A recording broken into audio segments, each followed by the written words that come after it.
السلام علیکم ورحمۃ اللہ تعالی وبرکاتہ۔ محترم طالبات، امید ہے کہ آپ نے تمام آن لائن تعلیمی کاروائیاں مکمل کر لی ہوں گی۔ آپ کے پاس موبائل فون ہوگا، آپ کے پاس کتاب مختصر القدوری پہنچ چکی ہوگی، اور اگر نہیں پہنچی ہے تو عنقریب پہنچ جائے گی انشاءاللہ العزیز۔ آج ہم مختصر القدوری کا درس لے کر حاضر ہوئے ہیں جماعت ثالثہ کی طالبات کے لیے۔ محترم طالبات، مختصر القدوری فقہ حنفی کی نہایت ہی معتبر اور مشہور ترین کتاب ہے۔ فقہ حنفی کی متون معتبرہ میں اس کا اولین شمار کیا جاتا ہے۔ بڑی بڑی ہدایہ جیسی کتابیں مختصر القدوری کی شرح ہیں۔ مختصر القدوری چونکہ فقہ حنفی کی کتاب ہے اور فقہ دو ابواب پر مشتمل ہوتی ہے، ایک تو ان بیانات پر جو اللہ تبارک و تعالیٰ کی عبادات سے متعلق ہیں، اور دوسرے ان احکام پر جو بندوں کے مسائل سے متعلق ہیں۔ جو بیانات اور جو احکام اللہ تبارک و تعالیٰ کی عبادت سے متعلق ہیں وہ حقوق اللہ کہلاتے ہیں، اور وہ مسائل جو بندوں سے متعلق ہیں انہیں حقوق العباد کہا جاتا ہے۔ جماعت ثانیہ کے اندر آپ نے نور الایضاح کے اندر حقوق اللہ ہی پڑھے ہوں گے، کتاب الطہارات، کتاب الصلاۃ، روزے کا بیان وغیرہ۔ نور الایضاح کے اندر صرف حقوق اللہ ہی بیان کیے گئے ہیں۔ مختصر القدوری میں اکثر جامعات کے اندر حقوق العباد ہی بچوں کو پڑھائے جاتے ہیں۔ تو ہم آج آپ کے سامنے مختصر القدوری کا درس لے کر حاضر ہوئے ہیں، اور فقہ حنفی میں ہم حقوق العباد سے متعلق ایک بیان پڑھائیں گے جو کہ کتاب النکاح ہے۔ آئیے شروع کرتے ہیں۔ صفحہ نمبر 333۔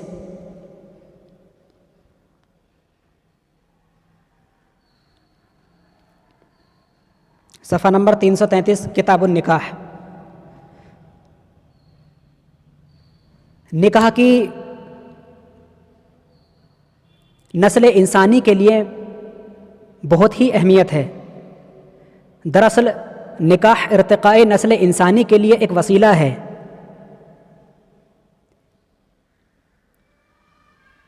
اگر باتہذیب نکاح کا رواج دنیا میں نہ ہو تو حلالی طور پر نسل انسانی کی پیداوار ناممکن ہوگی۔ نکاح اصطلاح شرع میں مرد و عورت کے مابین شریعت اسلامیہ کی جانب سے وضع کردہ طریقے پر جنسی میلان کو کہا جاتا ہے۔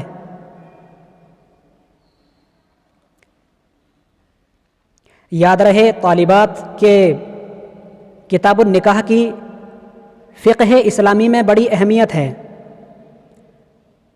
اور اسی وجہ سے اکثر دینی جامعات میں قدوری کے اندر کتاب النکاح ہی اکثر طور پر پڑھایا جاتا ہے۔ تو ہم بھی آپ کے لیے کتاب النکاح کا درس لے کر حاضر ہوئے ہیں۔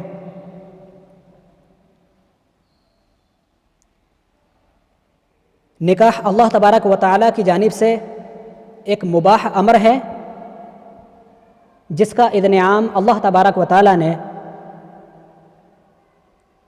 اس حکم کے تحت صادر فرمایا، فَانْكِحُوا مَا طَابَ لَكُم مِّنَ النِّسَاءِ، عورتوں میں سے جو تمہیں بھائیں نکاح کرو۔ اور جس طریقے سے حدیث رسول صلی اللہ علیہ وسلم میں مشہور طور پر دیکھنے کو ملتا ہے، رسول اللہ صلی اللہ علیہ وسلم ارشاد فرماتے ہیں، النکاح من سنتی، نکاح میری سنت میں سے ہے، میرے طریقے میں سے ہے۔ ثابت ہوا کہ نکاح عمومی طور پر ایک امر مباح ہے، لیکن اس کے انعقاد کے لیے کچھ شرعی مسائل ہیں۔ نکاح مرد و عورت کے درمیان کس طریقے سے منعقد ہوگا، اس کے کتنے ارکان ہیں، اس کے کتنے مستحبات ہیں، اور اس کے منعقد ہونے کے لیے اسلامی شرع کیا کہتی ہے، یہ تمام سوالات کا مجموعہ قدوری شریف کے اندر کتاب النکاح ہے۔ تو چلیے شروع کرتے ہیں۔ اللہ تبارک و تعالیٰ کی بارگاہ میں یہ دعا کرتے ہوئے، اللہم رب یسر ولا تعسر وتمم بالخیر، اے اللہ آسانی فرما اس کتاب کو سمجھنے میں اور کوئی مشکل نہ ہو، وتمم بالخیر، اور تا حد نصاب ہماری یہ کتاب باخیر مکمل ہو جائے۔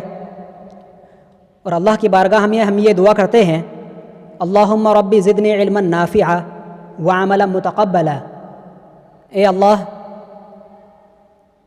ہمیں ہمارے اندر زیادتی فرما علم نافع کی، اس علم کی جو نفع بخش ہو، اور ایسے اعمال کی زیادتی ہو کہ جو تیری بارگاہ میں قبولیت کے درجے تک پہنچ سکیں۔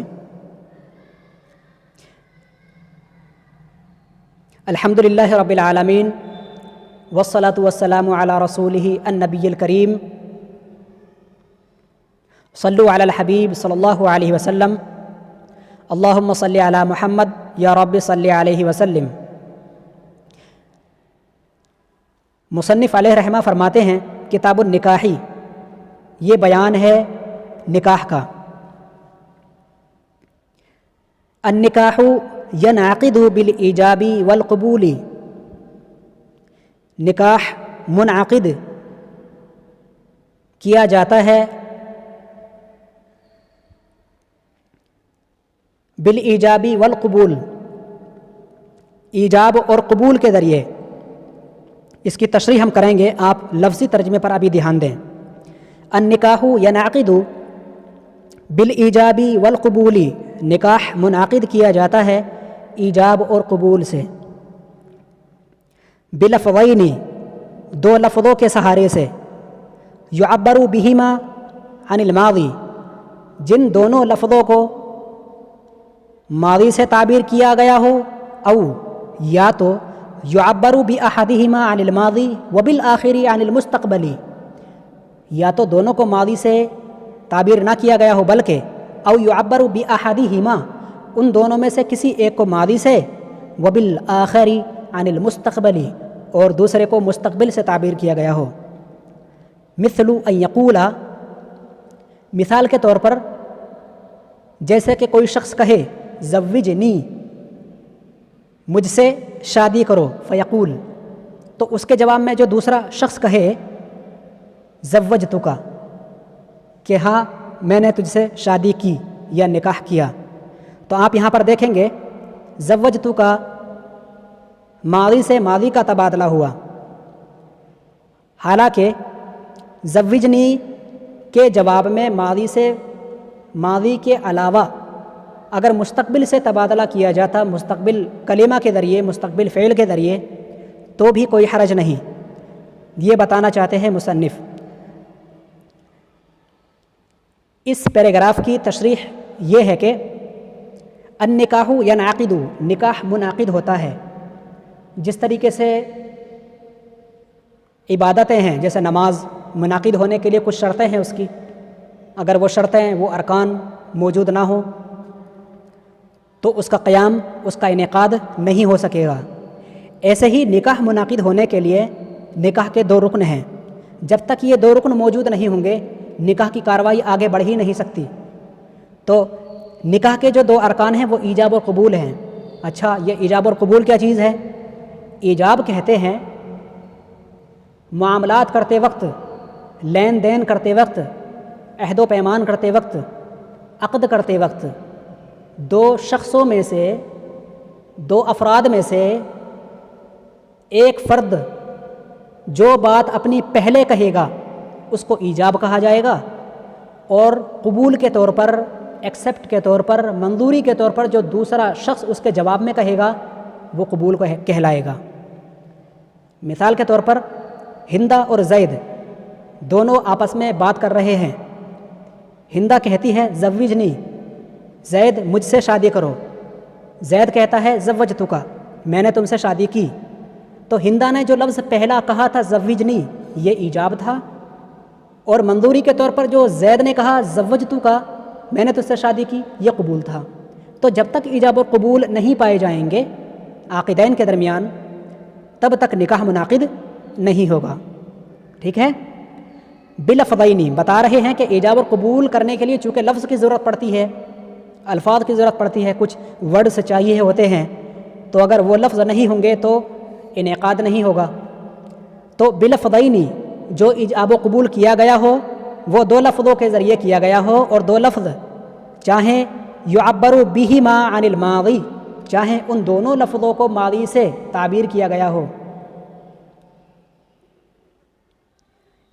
او یعبر باحدہما عن الماضی وبالآخر عن المستقبلی، یا چاہے ایجاب کرنے والے نے اپنا لفظ ماضی سے تعبیر کیا گیا ہو اور قبول کرنے والے نے اس کو مستقبل سے تعبیر کر لیا ہو، تب بھی نکاح منعقد ہو جائے گا۔ میں مثال کے طور پر دوبارہ بتاؤں گا، زید اور ہندا، زید نے کہا، ہندا نے کہا کہ زوجینی، مجھ سے شادی کرو، اس کے جواب میں اس نے ماضی کا لفظ استعمال کیا، اور زید نے کہا زوجتک، میں نے تجھ سے شادی کی، تو یہ ماضی کا لفظ ہوا۔ لیکن اگر زید زوجتک نہ کہہ کر کے ازوجک کہے، ازوجکی کہے، تو تب بھی یہ نکاح منعقد ہو جائے گا۔ دونوں لفظ ماضی کے ہونا ضروری نہیں، ایک ماضی کا ہو اور دوسرا مستقبل کا ہو تو بھی نکاح منعقد ہو جائے گا۔ تو نکاح منعقد ہونے کے لیے ارکان دو ہیں، ایجاب اور قبول۔ یہ دونوں ایجاب اور قبول چاہیں دونوں کے دونوں ماضی سے تعبیر کیے جائیں، یا ایک ماضی سے اور دوسرا مستقبل سے تعبیر کیا جائے، بولا جائے، تو بھی نکاح منعقد ہو جائے گا۔ بس اس میں اتنا ہی مفہوم ہے۔ ولا ينعقد نکاح المسلمین الا بحضور شاہدین حرین، نکاح منعقد ہونے کے لیے صرف ایجاب و قبول کافی نہیں۔ ولا ينعقد، یاد رہے کہ نکاح منعقد تب تک نہیں ہوگا، ولا ينعقد نکاح المسلمین، مسلمانوں کے نکاح تب تک منعقد نہیں ہوں گے، یا نکاح تب تک منعقد نہیں ہوتا ہے الا بحضور شاہدین، جب تک کہ دو گواہ موجود نہ ہوں۔ ایجاب اور قبول بھلے ہی ہو جائے، زید اور ہندا اکیلے تنے تنہا، ہندا نے کہا مجھ سے شادی کرو، زید نے کہا ٹھیک ہے قبول ہے، شادی نہیں ہوگی، ایجاب اور قبول ہونا کافی نہیں۔ مزید بتا رہے ہیں ولا ينعقد اگلے والے پیراگراف کے اندر کہ نکاح ایسے منعقد نہیں ہوگا، اتنا کافی نہیں ہے۔ نکاح المسلمین، مسلمانوں کا نکاح منعقد نہیں ہوگا الا بحضور شاہدین، ہاں مگر جب تک دو گواہ موجود نہ ہوں۔ دو گواہ کیسے ہونے چاہیے، ان کی کیفیت بتائی جا رہی ہے۔ حرینی، وہ دو گواہ آزاد ہونے چاہیے۔ بالغینی، وہ دونوں گواہ دونوں کے دونوں بالغ ہوں۔ عاقلینی، دونوں کے دونوں عقل مند ہوں۔ مسلمینی، دونوں کے دونوں مسلمان ہونے چاہیے۔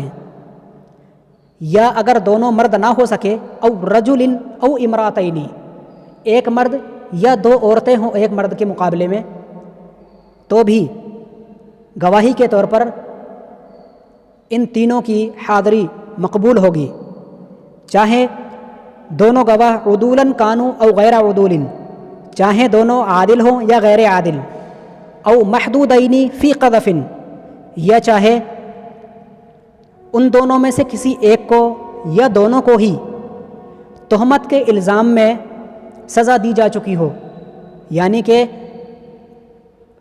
گواہ ایسے ہیں دونوں ہی یا دونوں میں سے کوئی ایک کہ جس پر کبھی پہلے زمانے میں کبھی تہمت لگ چکی تھی اور تہمت لگ کر کے اس کی تہمت صحیح ثابت ہوئی، اور اس تہمت کے بدلے میں ان پر حد جاری کی گئی، یعنی وہ سزا یافتہ ہوئے تہمت کے بدلے میں۔ تو ایسے شخص بھی اگر نکاح کے لیے گواہی دیں تو ان کی بھی گواہی قبول ہوگی۔ تو نکاح منعقد ہوگا ایجاب و قبول سے، لیکن ایجاب و قبول ہونا چاہیے دو شخص کی موجودگی میں، جو دونوں شخص ہونے چاہیے آزاد، اور بالغینی بالغ ہونے چاہیے، عاقلینی عاقلین ہونے چاہیے، مسلم ہونے چاہیے، اور رجلینی دونوں میں سے ایک کا مرد ہونا بہت ضروری ہے، او امراتینی یا تو اگر ایک مرد ہو اور دوسرا مرد نہ ملے اور دوسرے مرد کے بمقابلہ دو عورتیں اگر گواہی کے طور پر پیش کی جائیں تب بھی کافی ہے، عدولاً دونوں کے دونوں عادل ہوں تو بہتر ہے، او غیر عدول اگر غیر عادل ہیں تو بھی کوئی حرج نہیں، او محدودین فی قذف یا تو دونوں کو ہی یا دونوں میں سے کسی ایک کو تہمت کے بدلے کبھی سزا دی جا چکی ہو، ایسے گواہ بھی اگر موجود ہوں تو بھی ان کی گواہی مقبول ہوگی۔ 2 پیراگراف ہوئے۔ اگلے پیراگراف میں بتا رہے ہیں فَإِن تَزَوَّجَ مُسْلِمٌ ذِمِّيَّةً بِشَهَادَةِ ذِمِّيَّيْنِ جَازَ عِنْدَ أَبِي حَنِيفَةَ وَأَبِي يُوسُف وَقَالَ مُحَمَّد لَا يَجُوزُ۔ اس پیراگراف کے اندر ایک امکانی پہلو بتا رہے ہیں کہ اگر ایسا ہو جائے فَإِن تَزَوَّجَ مُسْلِمٌ ذِمِّيَّةً یعنی بائی چانس اگر ایسا ہوا کہ ایک مسلمان نے شادی کی ذمیہ لڑکی سے، ذمیہ عورت سے شادی کی، بشہادتی ذمیینی 2 ذمیوں کی موجودگی میں، جازہ عند ابی حنیفہ تو یہ نکاح یہ شادی امام اعظم ابو حنیفہ کے نزدیک جائز ہو جائے گی، وہ ابی یوسف اور امام ابو یوسف کے نزدیک جائز ہو جائے گی، وقال محمد لیکن امام محمد کہتے ہیں لا یجوز یہ نکاح جائز نہیں ہوگا۔ بہرحال یہ ائمہ کا اختلافی مسئلہ ہے۔ اس کا مفہوم یہ ہے کہ فَإِن تَزَوَّجَ مُسْلِمٌ ایک مسلمان کی سلطنت ہے، مسلمانوں کا ملک ہے، اور اس ملک کے اندر اسلامی سلطنت کے اندر کچھ کافر بھی رہتے ہیں۔ ذمی اسے کہتے ہیں اسلامی سلطنت کے اندر کوئی کافر رہ رہا ہو اور اس کافر کی جان اور مال کی حفاظت کی ذمہ داری اسلامی سلطنت نے لے لی ہو، اس کو ذمی کہا جاتا ہے۔ ذمی اسے کہا جاتا ہے جو غیر مسلمان مسلمانوں کی سلطنت میں رہ رہا ہو، مسلمانی حکومت میں رہ رہا ہو، اور مسلمان حکومت نے اس کی جان اور مال کی حفاظت کی ذمہ داری لے لی ہو، ایسے کافر کو ذمی کہا جاتا ہے۔ تو ایسے کافر لڑکی سے اگر کوئی مسلمان شادی کرے تو شادی نہیں ہوگی، البتہ یہ کہ وہ کافر کوئی کتابی ہو، اگر کتابی ہوگی تو مسلمان کا اس لڑکی سے شادی کرنا صحیح ہوگا، اور اگر کتابی نہیں ہے تو نکاح نہیں ہوگا۔ البتہ مختصر القدوری جو کہ مختصر کتاب ہے تو اس کے اندر مزید وضاحت نہیں کی گئی ہے، وضاحت ہم آپ کو کر کے بتائیں گے۔ ذمیہ سے مراد یہاں پر وہ عورت ہے جو کافر ہو اور کافر ہونے کے ساتھ ساتھ کتابی ہو، آسمان سے نازل کردہ انبیاء، سابقہ انبیاء و رسول پر نازل کردہ کسی ایک کتاب کو ماننے والی ہو، وہ کتابی ہو۔ تو ایسی کتابی کافرہ لڑکی جو ذمی ہے، اگر کوئی مسلمان شخص اس سے شادی کر رہا ہے اور گواہی کے طور پر 2 ذمی شخص، 2 ذمی افراد گواہی کے طور پر پیش کیے جا رہے ہیں، تو یہ نکاح عند ابی حنیفہ جازہ عند ابی حنیفہ امام اعظم ابو حنیفہ و ابی یوسف شیخین کے نزدیک یہ نکاح جائز ہے۔ وقال محمد لیکن امام محمد نے اپنے دونوں اساتذہ سے اختلاف رائے کی ہے اور کہا ہے امام محمد نے لا یجوز کہ یہ نکاح جائز نہیں ہوگا۔ محترم طالبات، یہ کتاب النکاح کے 3 پیراگراف ہیں۔ امید ہے کہ آپ تمام طالبات اس کو اچھی طرح سے سمجھیں گے، کیونکہ یہ کلاس ریکارڈ ہو چکی ہے۔ اگر ایک مرتبہ سمجھ میں نہ آئے تو دوبارہ اس کو سن لیں اور بار بار سنیں، اور ترجمے کو حتی الامکان یاد رکھنے کی کوشش کریں۔ پھر انشاءاللہ ہم ملیں گے اگلی کلاس کے لیے۔ دعا میں یاد رکھیں۔ تقبل اللہ منا جمیع الاعمال الصالحہ۔ السلام علیکم ورحمۃ اللہ وبرکاتہ۔